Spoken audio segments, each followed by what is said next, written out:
Okay, so it's just turned 1 o'clock. So good afternoon. I hope everyone's well, and thank you for joining me today. Before I do kick things off into more detail, can you just send me a message on the chat box to let me know that you can hear me okay and that you can see the opening screen? So it should say top tips to secure an internship placement and graduate role. Can somebody send me a message just to make sure that you can indeed hear me? Everything's working. That's good to know.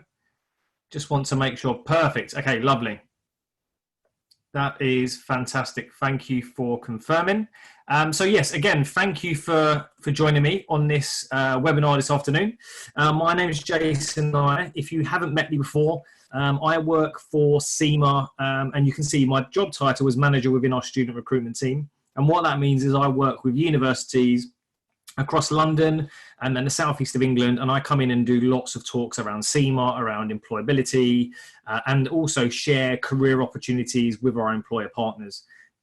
So I've been at CIMA for 10 years, and really I've started to really familiarize myself with undergraduate and graduate recruitment, and hence is why I've sort of developed this session today, taking on knowledge of what I've learned across a number of different employers that CIMA work with. I thought I'd share some of my tips as to what you should do to successfully secure a career opportunity in the future, potentially the near future for some of you. So what you'll probably find is this isn't necessarily groundbreaking. You know, some of this is probably things that you've heard before and you may be aware of, but it's just about having a structure and a process to how you apply for jobs and opportunities. And it doesn't have to be an internship placement or graduate role. We're talking about all different types of jobs that are out there and available to you. I've had a question from someone. I can't hear anything. Anyone know how to fix it? Try to log in and out, and that may help because I think everyone else seems to be hearing me. So yeah, please do give that a try, and I'll get into my introduction. So without sort of wasting any more time, I'll get into the CIMA introduction, and then we'll start to get into my tips. So CIMA is, if you don't already know who we are the Chartered Institute of Management Accountants. So we are one of many different professional accountancy bodies, but also business professional qualifications and finance qualifications. Our specialization is management accountancy, and I'll explain a bit more detail around what management accountancy and what our focus is. But if you are, as an individual, interested in a professional qualification, you know, the reason for you doing so, I would assume, would be something along the lines of better career progression, job opportunities. An answer that I get a lot when I'm on campus is money, you know, achieving and earning more money during your career. And those are the types of things that you should be considering as part of undertaking a professional qualification. It's a challenge to complete these exams. You know, you have to be working and you'll be studying, and that comes together for you to become a chartered global management accountant. But the benefit of doing a professional qualification is employability, is jobs, is better earnings. And that's what as a professional qualification. Our job as a professional qualification is to A, give you the skills that employers are asking for, and B, make sure that we are telling employers and letting employers know that you have those skills and you're going to be a benefit to those organizations. So this slide is just demonstrating our reach out in the accountancy and finance world. You know, we've got an association of over 667,000 members and students across the world. That's in 184 countries. So if you have aspirations to work and study around the world, there are opportunities for you to do that. You know, we've got people that are employed by 150,000 firms and employers. So hopefully that just demonstrates the reach that we have and the profile that we're trying to give to anyone that does our qualification. So they can walk into an employer and, you know, the qualification does the talking for you. It lets them know you've got all of the skills that they're looking for within their organization. So very briefly, in terms of what management accountancy is and what CIMA is about. So we are the most relevant accounting qualification for business. So we are not the traditional accounting qualification where we're going to take you into a career in practice or to work in audit or taxation, as an example. We don't deal with the regulatory and compliance accounting. We're not the accountant to necessarily sign off books. Management accounting is about you working at the heart of a business in a management role, in a finance role, in a consultancy role, and you're using your financial expertise. So you're drawing on financial accounting expertise, you're drawing on understanding the numbers, and you're using that to drive effective decision making within businesses and organizations. So bringing together financial expertise, the business understanding to put those numbers into context, and really adding value to business. How can you help companies improve their performance? How can you really add value moving forward? So the CIMA qualification is giving you a broad mix of management, accounting, strategy, risk management. It's giving you all of the skills that you need to help other businesses and help businesses to succeed. So we're a very business-focused, forward-thinking qualification. So this can take you into different areas within a business. It's all about driving and driving and advising on decision making. And because of that, we work with a broad range of companies. And you can see, so we work with companies across all different industries and all different sectors. And this is the great thing about what CIMA is about. Because we work in industry, you can go and take your financial skill set, your accounting skill set into any sector. It could be in manufacturing, it could be in financial services, it could be in the public sector, it can be in retail. You can take this qualification anywhere. And this slide really just demonstrates why I'm doing this session today. Why am I talking about careers and employability? Because CIMA will work with hundreds upon thousands of employers. And in the UK, when we work with these employers, we ask for feedback. So we won't just share the job opportunities. We're asked the question, well, what is it what you're looking for from university students? What are your expectations of them as they go through the recruitment process? What does your recruitment process look like? And what do they have to do? What do you have to do as students to stand out to really secure the jobs? And this is why I've done this session. I've had the opportunity to work with a number of employers across the 10 years that I've worked at CIMA. And I've got to attend, assessment centers, interviews, learn about recruitment processes, and that really forms what I'm doing today. If we move on to, again, just some stories of real life people and their opportunities. CIMA can take you into finance roles, it can take you into business roles, and it can take you into management roles. This is an example of Serena, and she undertook CIMA via a finance graduate scheme with Sky. So she undertook that for 3 years, and now she's a financial controller there. And she's really one of the key decision makers at Sky into any of their big projects, any of their big investments. Because you can see is that, her company is very dynamic, is always changing, and part of that, because behind most, if not all decisions within their business, you're going to need financial expertise. So there's absolutely opportunities for you to do that.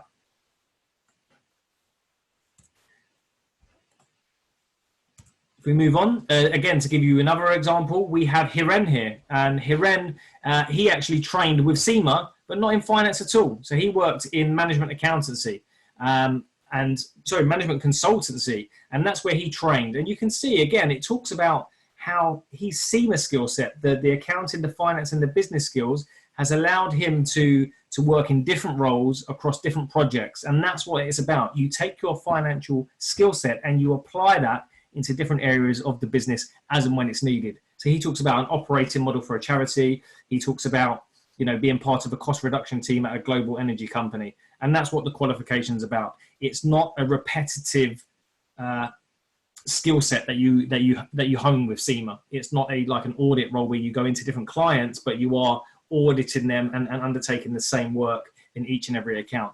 With the CIMA qualification, you are working across the business as the finance expert. And that's really what we try to offer you. So again, that's represented in our qualification. And I won't go into too much detail about this today, but if you look at the qualification and the content, and I'll share some more information with you afterwards, we have 3 pillars. We have our financial pillar, which is your core accounting and finance knowledge. We then have our enterprise pillar, which is the blue pillar on the left-hand side. And this is where you're getting pure business content. You're going to get management content, technology, project management, strategic management. And in the middle is our management accounting. So this is where you're drawing on your financial expertise. You're drawing on that business expertise from the enterprise pillar, and you're driving effective decision-making within companies. So we really do bring together financial accounting, management accounting, risk management, strategy, technology, we're giving you all the skills that businesses are telling us they want from their finance and their business professionals. So our qualification is built around the needs of employers. And if you are accounting students, if you're business students, if you study relevant degrees, then you may find that you're eligible for exemptions. There are exemptions available. And again, excuse me, just as a couple of examples, you can see there are some university degrees at undergraduate level that can receive up to 8 or 10 exemptions. And we also have entry routes for master students. So that's the very brief element about CIMA, because what I want to focus today's session on is employability. And like I said, this is about top tips to secure a job. The CIMA qualification, you will find, is aligned to a large number of graduate programs. So you can find a job with an employer. So some of those employers that you saw on that list, and I've had a question around, are there sports companies on there? Absolutely. If you're talking about sports brands, we work with Nike, we work with Adidas, but also football teams.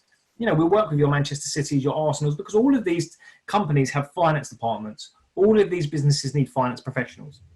So you will find plenty of employers who in the long term will sponsor you to do the CIMA qualification on a grad job.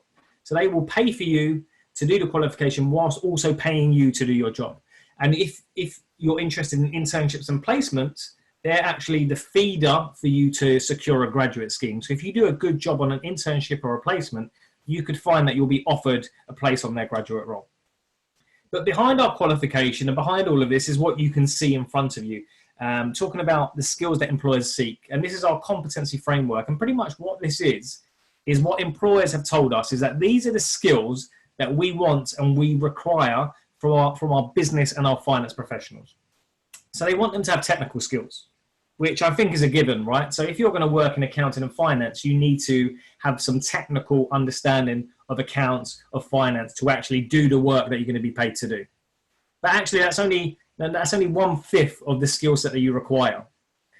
What you also need is business skills. So you take that technical knowledge and expertise, the understanding of the finances, but you need to put them into context. Because working in finance, you're going to have people across the business asking you questions like, well, what does this mean to my decision?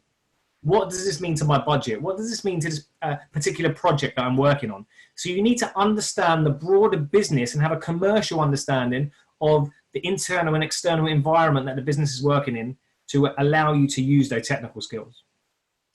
Then you're going to need people skills, because if you have all of this knowledge, you have all of this understanding, how are you going to articulate that to people? How are you going to communicate that to people in the business?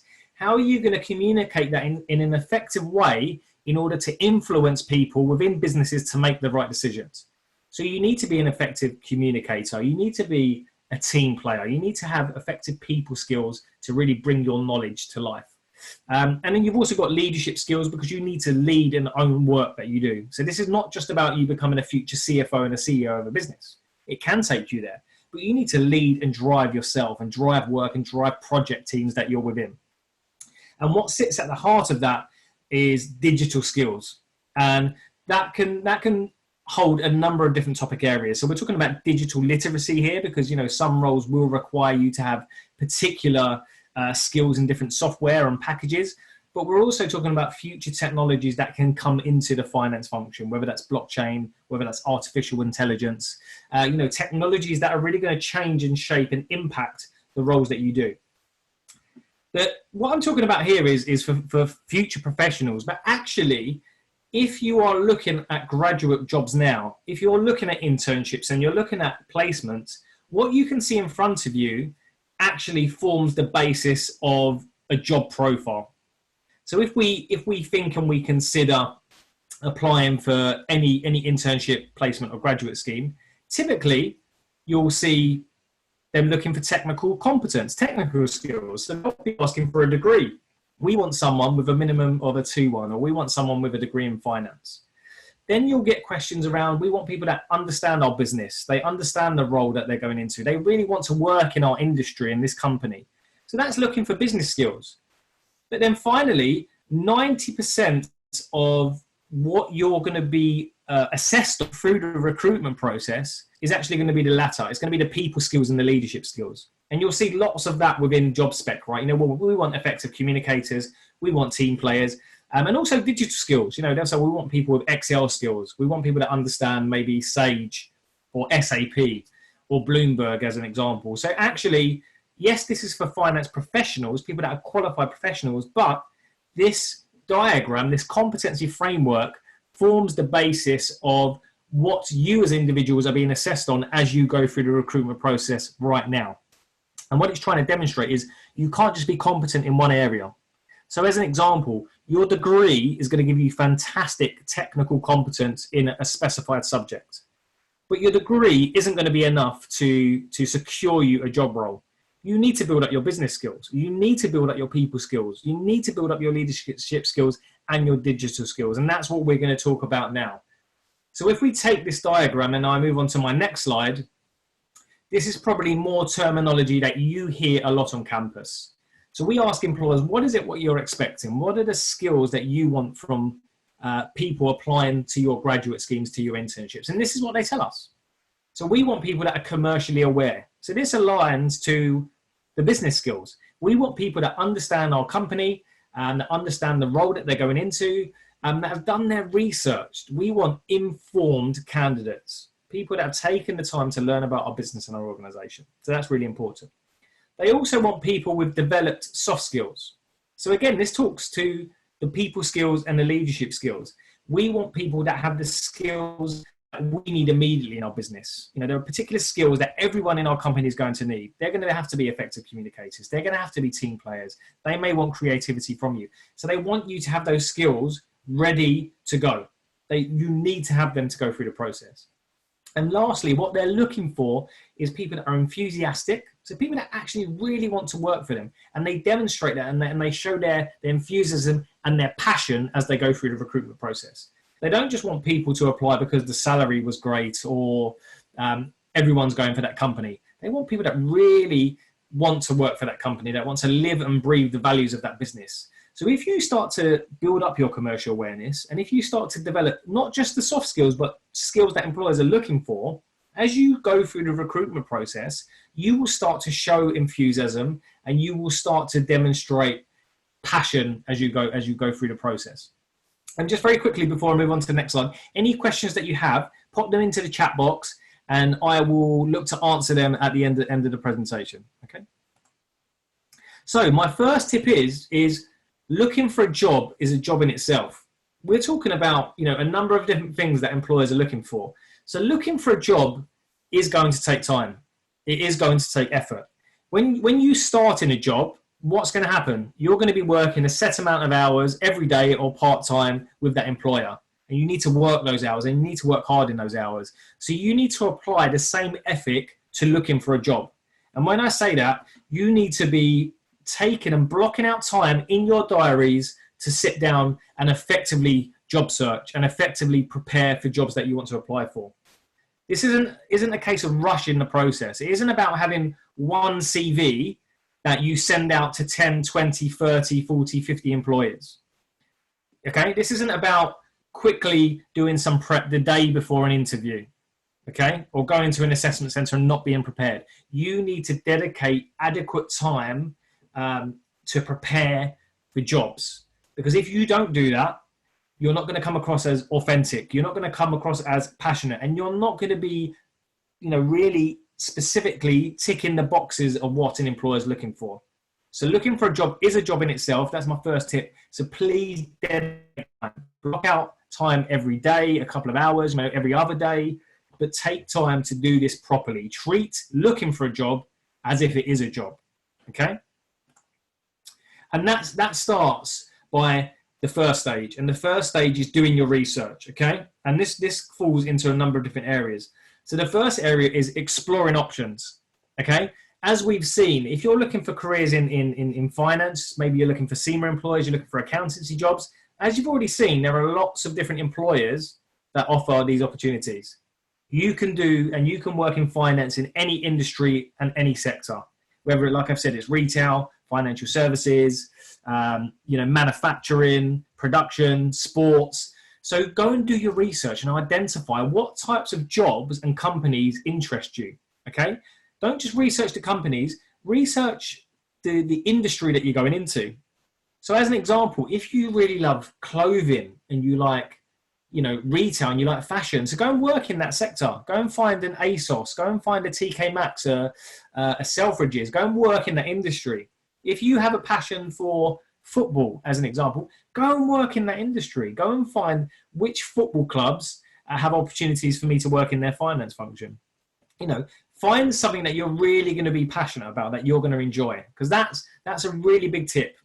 You want to work for a company and you want to have a job that you're going to enjoy going to each and every day, that you love doing, that you're going to be passionate about, that you want to wake up and go to work. And the other thing you need to consider when you're thinking about companies and industries is look at the company's culture.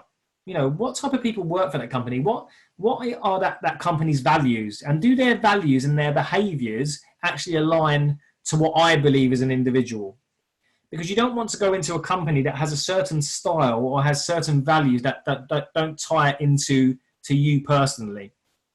So just to give you a real life example, you could go and study SEMA and work in finance with JP Morgan and ASOS.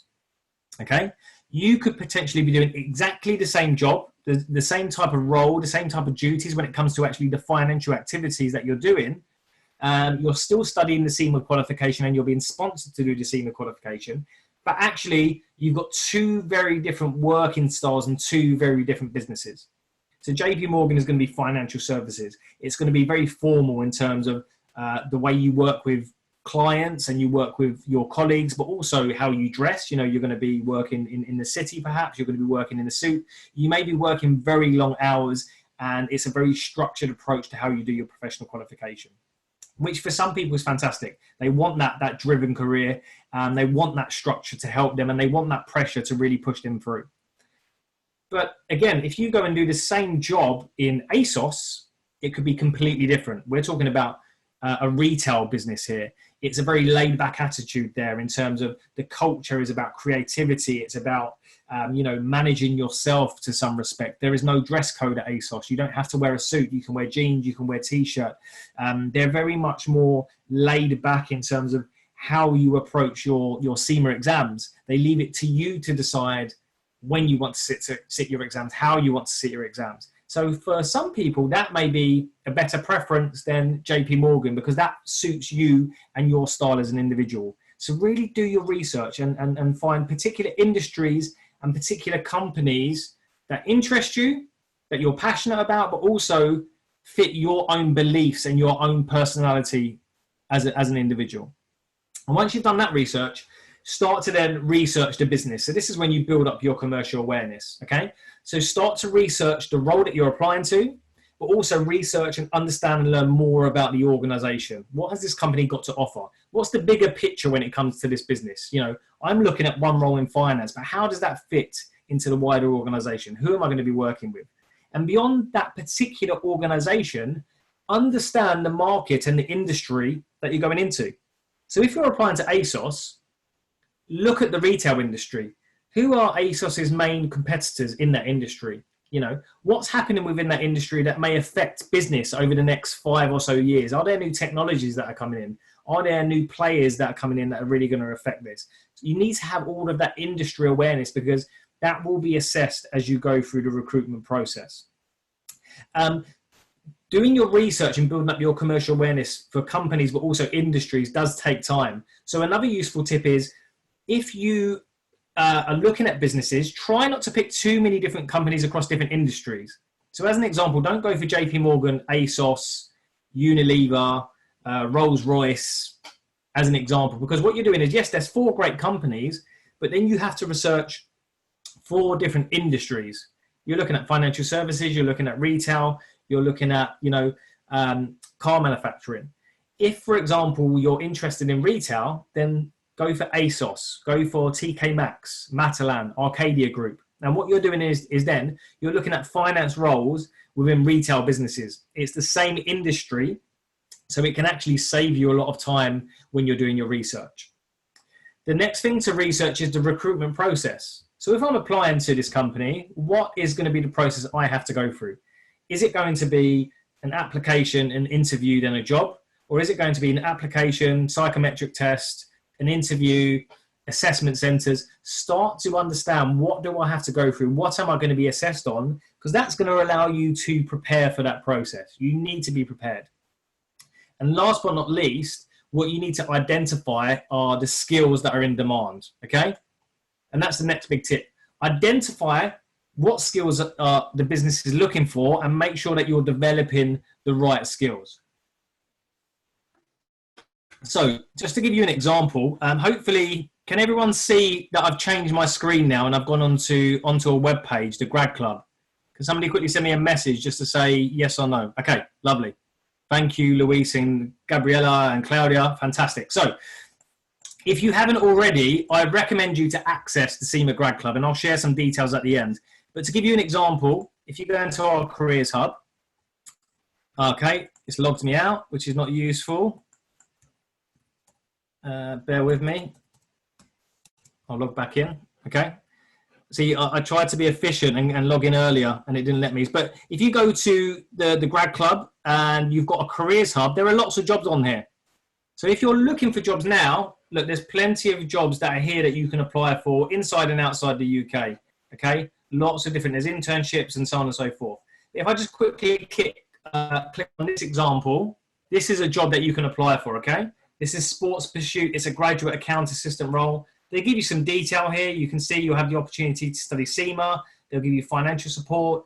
So it's starting to give you information. Look, it's starting to tell you this is what you're going to be doing in the job. So you can start to prepare for that. But what I think is most important is here, okay, this is the skills and experience what they require. So they, in this case, okay, they talk about some grades that they want. And this changes from employer to employer.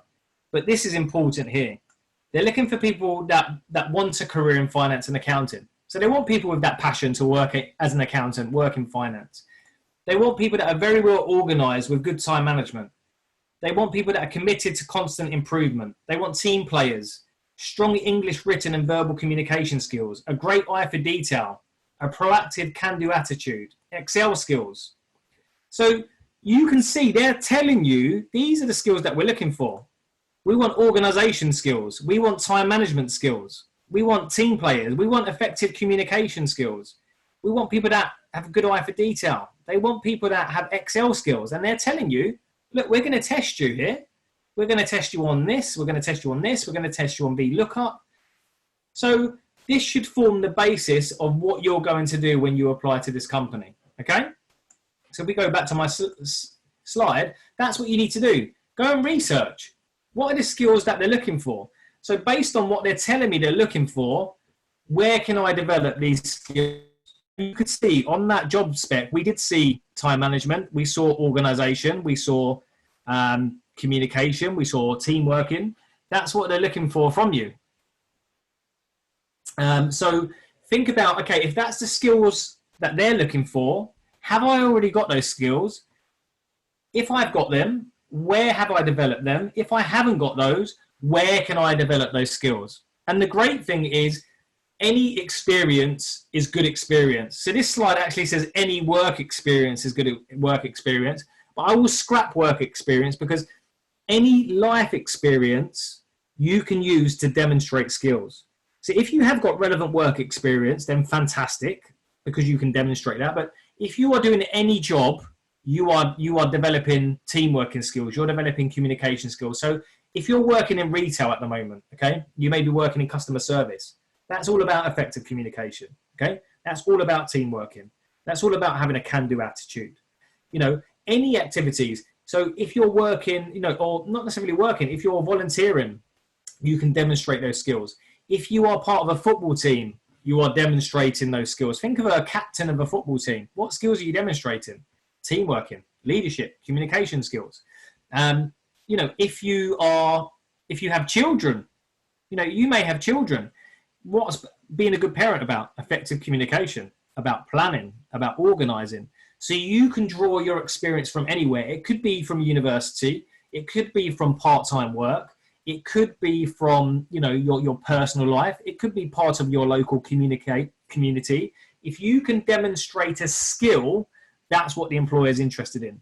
If we go back to that example that I just showed you from Sports Pursuit, they actually didn't ask for any experience at all, any relevant experience. And you will be surprised to find that a large number of graduate vacancies, and of course internships and placements, they won't expect you to have any relevant experience. They want you to have the skills, and then they can train you with the relevant skills on the job.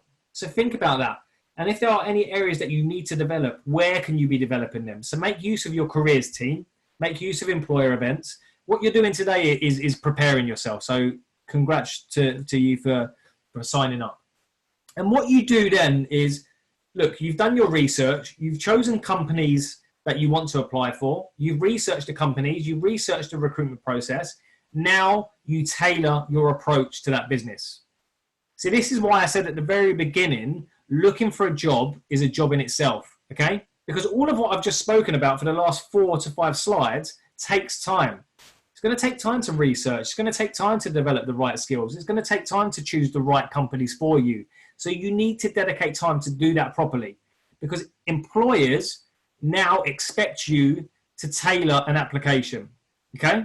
If you're sending in generic answers to applications and you're sending in generic CVs, an employer is going to recognize that. They're going to see that. So make sure that you tailor your approach to a business. So this slide looks at a recruitment process, okay? It's looking at a generic recruitment process. So you may start with an online application or a submission of a CV and a cover letter. Then you may have to go on to a psychometric test. That could be followed by an interview, whether that's face-to-face, whether that's a Skype, or whether that's a video interview. You may have to go to an assessment center. And at any point of that process, you could be hired, you may not be hired, and you'll go back around the wheel, okay?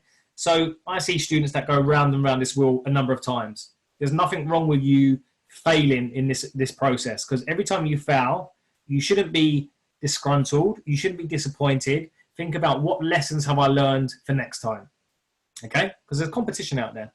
But if we start at the application, okay, your application or your CV or your cover letter, that has to be tailored.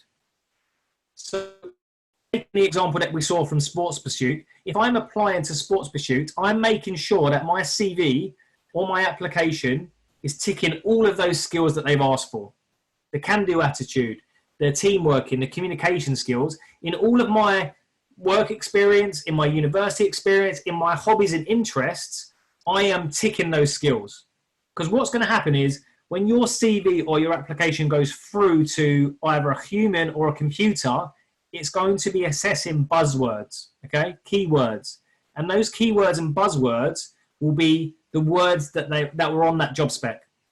So your CV or application has to be tailored to show those buzzwords. So please tailor that. If you have to submit a cover letter, that has to be tailored as well, okay? So as an example, a cover letter should typically be 3 paragraphs long. The first paragraph is introducing yourself and stipulating and stating the job that you're applying to. So my name is so-and-so and I'm applying for this graduate accounts assistant role with you. The second paragraph should be, why are you applying to that company? So start to demonstrate some of that commercial awareness, that understanding of that business. This is why I'm applying to you. You're a great company. I know this about you. You're the only company that I want to work for. Start to show that you're really enthusiastic. You understand that business and that company. And the last paragraph should tell them a bit about you. Why should they take you to the next stage? Why should they send you off for an interview? And what you start to show there is, well, I have got the skills that you're looking for. So in that paragraph, talk to them about where you developed the skills that they're looking for. I've got all of the skills that you're looking for. Again, you know the skills because you've seen it in the job spec. So again, it has to be tailored. If you have to do psychometric tests, this falls slightly outside of the tailoring process, because psychometric tests are very specific, and a lot of that is about practicing the tests and understanding and having a strategy to how you approach those tests. So I'm not going to go into detail about that today because it falls slightly outside of tailoring your approach to the business, but a lot of that is down to practice and preparations. And I'll look to do another session maybe on psychometric tests specifically, because that is a very niche area when it comes to the recruitment process. But when it comes to an interview, if you have an interview, whether it's a video interview, whether it's a face-to-face or whether it's a Skype interview, whatever it may be, that has to be tailored. Again, we know what they're looking for. They're looking for people that understand their business, We know that we know the skills that they're looking for because we've done the research, and we know that they're looking for people that are enthusiastic and they're passionate about wanting to work for them. So your interview will be tailored based on that. You will get questions asked about the business. So some examples will include, well, why are you applying to us? What made you apply to our finance graduate scheme? Why didn't you apply to one of our competitors? Why do you want to work in this industry? So you can see you need to do your research to answer those questions. They may then ask you, so who are our main competition? What have you seen that's interested you in our industry in the news? What's happening in our industry that's going to impact us over the next 3 to 5 years? So these are real questions that you can be asked by an employer because they're looking for you to have done research. They're looking for you to be informed about the business that you're applying to. So if you've done your research, you'll have no problem with answering these. You then may get questions around, so where do you see yourself in the next 5 years? Where do you see yourself working in finance in the long term? What do you know about the SEMA qualification could be a question that you're asked. Because what they want to see is real passion. Does this person really want to work in finance? Do they really want to work in accounting? Do they really want to work for us? So if you're asked a question about where do you see yourself in the next 5 years, I hope that you'll answer, completing your professional qualification, working in finance, maybe as a controller, a director, and working in that business, of course. And then the last questions that you're going to be asked are going to be skills-based. And these are your typical competency-based interview questions. When you're asked questions like, give me an example where you played a key role in a team. Give me an example where you've dealt with a customer or a colleague in a difficult situation, and what did you do? These are questions where they're pretty much asking you, give me a life experience where you developed a skill that we're looking for. And as we've seen in the job spec, they've told you skills that they're looking for. So before you go to an interview, you can prepare answers for all of the skills. So prepare an answer for communication skills, prepare an answer for team working, prepare an answer for planning and organizing. So when you go into an interview, you can answer those questions that come forward. And you must answer these questions, the skills-based questions, in a certain format. And that is the STAR technique. So hopefully everyone has heard of that before. If you haven't heard of the STAR technique, please Google it after today. But it stands for situation, task, action, and result. So if you're asked a question, give me an example of where you've played a key role in a team. What you know is that they're asking for, or they're probably looking for teamwork and skills and maybe communication skills. So how you would answer that is tell them a situation that you've been in and what was the task that you had to do. So as an example, I was at university studying for my degree, and I had a group-based project that I had to work on, and we had to deliver a presentation. So that's your situation and your task. Then you go into in-depth detail in terms of the action that you took. So I assigned I put myself forward as team leader, and I assigned people different roles and different parts of the projects to work on. And then we organized meetings where we come back together to make sure that we were on track to meet our deadline. And then you talk about what was the result. And then you say, the result was we got top in the class, or we failed miserably, but this was what we learned. This is what I learned from this activity. So you structure it in a way to demonstrate to an employer, this is how I've developed this skill in my life, okay? So you can prepare all of this before you go to an interview. And then if you go to an assessment center can actually have a number of parts to it. It could be more interviews, it could be psychometric tests, it could be, a number of different things that you could do. But what you will find at all assessment centers is some form of group activity. A group activity could consist of you doing a case study, it could be a debate or a discussion, it could be building something, it could be something completely random, because the focus of the group activity is demonstrating skills. So you're showing him an employer, you have got the skills, and you demonstrate the skills that they're looking for. So think about the process that we've been through. The job spec has told you the skills that they want, okay? In your application form and in your interview, you've shared experiences where you've developed the skills. When it comes to the assessment center, you have to demonstrate those skills. So what they're saying is, okay, you've told us that you're great in your application. You've given us stories in the interview where you've developed these skills. Let's see you do that. Let's see you do that with real people. So at the assessment center, focus on the skills. So if they're looking for communication skills and teamworking skills and planning skills, in whatever activity that you're doing, think about how am I demonstrating these skills to the assessors that are in the room with me. And a good example that I like to use to think about in this sort of scenario is doing your driving test. So if you drive, or if anyone is doing their driving test or lessons, when you do your driving examination and your test, you drive in a way that you probably never do once you pass. And the reason is because you are trying to, and you're demonstrating to an assessor and an examiner who's sitting next to you that you're capable to drive.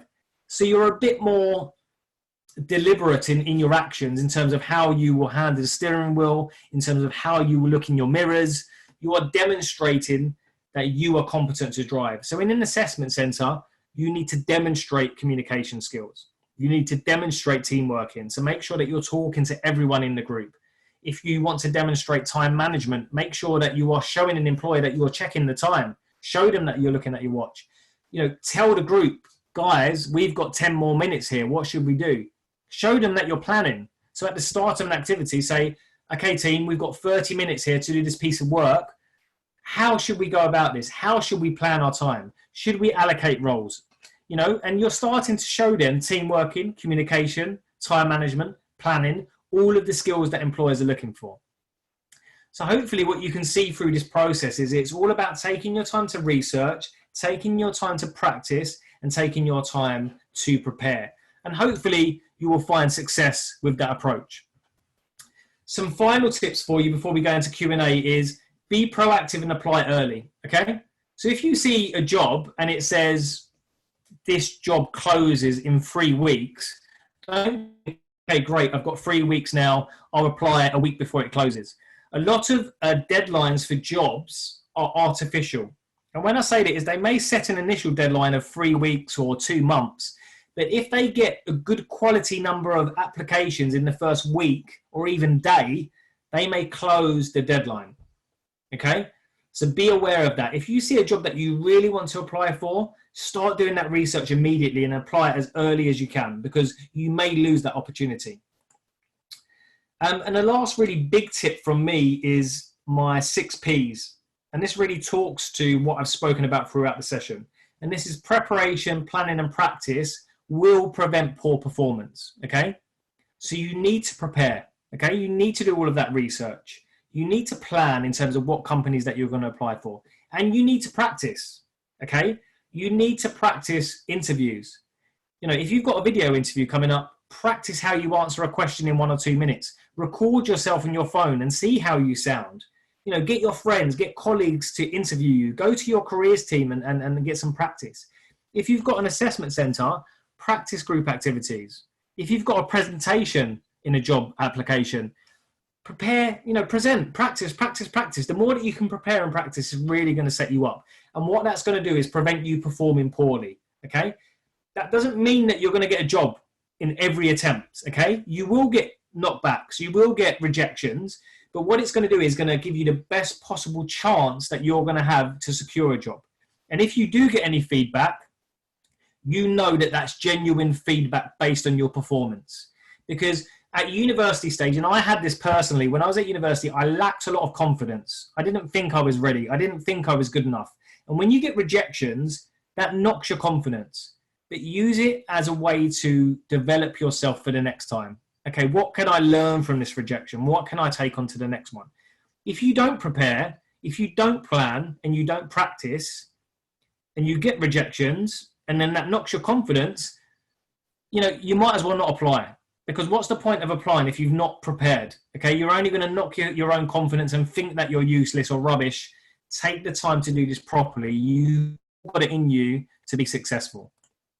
So before we go to Q&A, again, you saw from the Grad Club, there are lots of jobs on there, okay? But there's also lots of careers advice, there's more webinars on there, there's employer profiles on there, and there's case studies on there to help and support you through this process.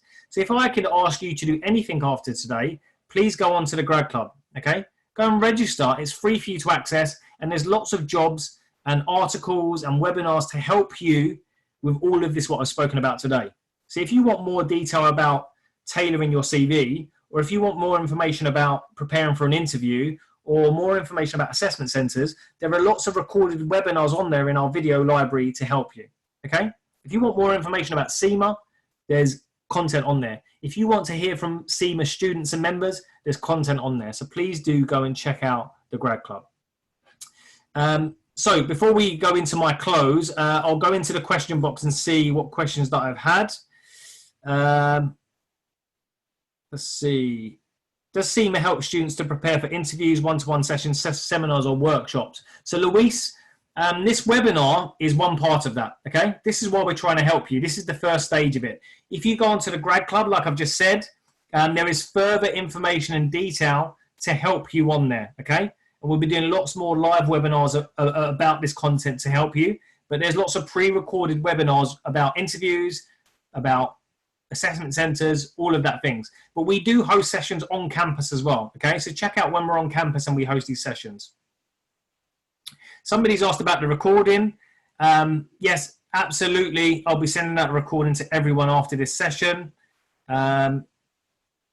What websites would you recommend for undergraduates to find summer internships?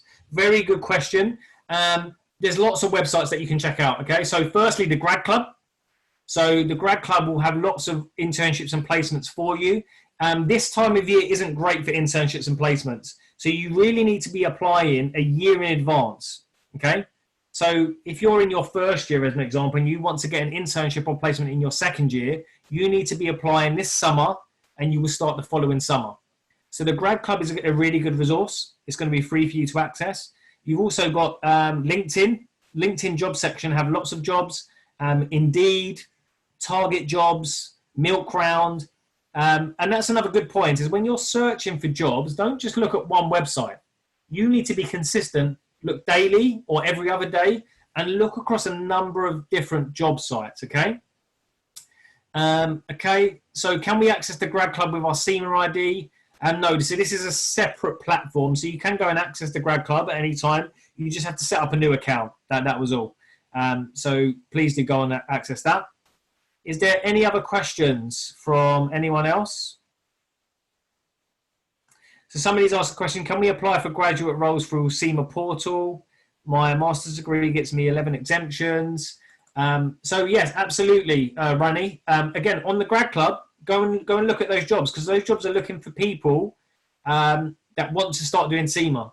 So once you get the job with them, they will sponsor you to do the CIMA qualification. So go on to the Grad Club. There's lots of opportunities on there. What you'll also find, if I move on to the next slide, you've got my contact here. So feel free to connect with me on either Twitter or LinkedIn. Currently on LinkedIn, I am posting a job a day. So every day I'm trying to post a job, and this is usually a graduate job or an internship or an apprenticeship or a placement, which is aligned to a CIMA employer partner. So if it's a graduate job, it will be a job where the business will sponsor you to do the CIMA qualification, okay? So come and check us out on there. As I've already said, at the bottom, you've got the Grad Club, and you can also follow CIMA on a number of our different pages, but I think the Grad Club is going to be the most useful one for you guys, okay? Are there any other questions at all before we wrap things up? Feel free to drop them in the chat box.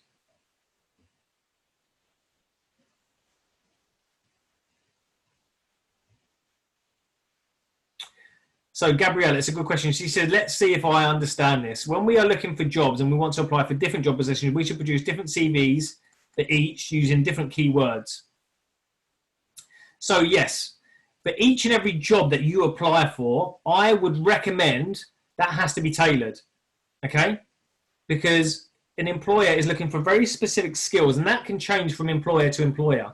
As we've already seen, we're talking about companies across different industries, different sectors. You want to show an employer. So I think what you're alluding to, Gabriella, is if you sign up to a recruitment website, they will say, upload your CV and you can automatically apply to 10, 20 different businesses. But the question I ask is, how successful is that? If I find a job on a job recruitment website, I would always look to see can I identify the employer here? And if I can identify the employer, is this job also on the main employer's website? And I will always go to the main employer to make that application. So if you look at any of the jobs on the Grad Club, they will take you directly to the employer, okay? You'll go straight to the employer's website to make the application, because you want to make sure, like I've said, is that you are showing the skills that employer is looking for, and you can start to talk to that employer about the research that you've done, okay? So it's not generic. It's not going to be an application that could be any employer. So when I'm looking for people that apply to me, or if they apply to a job to me, I want to see that, right? I want to see that someone's taken the time to research my business, to research about my company. So yes, you do need to take time each and every time to go through this process. And that's why it's quite relevant to maybe choose industries that you're interested in. And if you're interested in banking or retail, look at the businesses that you can apply for in that sector. You're welcome. Louise had a question, does SEMA support entrepreneurs? So was this in regards to supporting you within your own opportunities, I assume, maybe how we support your own businesses? We support in respect of anyone can do the SEMA qualification. So as an entrepreneur, you will need financial knowledge, you'll need management knowledge, you'll need strategic knowledge. And the SEMA qualification is something that you can train yourself as an individual to support your own businesses as well. Okay, well, if I haven't got any further questions, I'd just like to thank everyone that come on to the webinar today. Hopefully it's been useful and interesting. I have a recording of this, which I'll send out to everyone. And then, like I said, if you've got any further questions after that, feel free to factor them in. But thank you again for joining. Hopefully it's been useful, and I wish you a very good end to the day. Thank you very much for joining.